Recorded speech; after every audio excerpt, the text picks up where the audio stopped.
Lo primero que haremos será aplicar el efecto de cambio de color a nuestro video. Nos dirigimos a los controles del efecto mencionado y modificamos el valor de tono a 0. Seleccionamos el cuentagotas para hacer clic en el color del elemento que queremos cambiar. En mi caso, quiero cambiar el color de esta prenda naranja, así que le hago clic. Luego, hacemos clic en este recuadro para elegir el nuevo color que tendrá la polera. Yo elegiré este. Después de esto, modificamos el valor de tono a 5. Como pueden ver, el color de la prenda ha cambiado al que queríamos. Si se dieron cuenta, notarán que el cambio de color también se ha producido en otras partes del video, como en los labios de esta persona. Esto lo podemos verificar activando la casilla de ver mate de corrección. La parte blanca nos indica las zonas donde hubo variación de color. Efectivamente, no solo hubo variación de color en la prenda, sino también en el rostro de la modelo y en otros elementos. En este caso, nos centraremos solo en los labios de la persona, ya que es lo que más se nota. Para solucionarlo,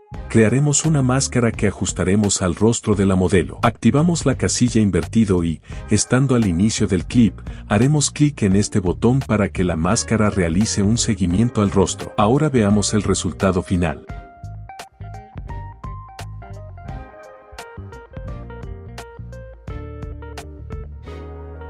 Dale me gusta y suscríbete, deja tus dudas y comparte.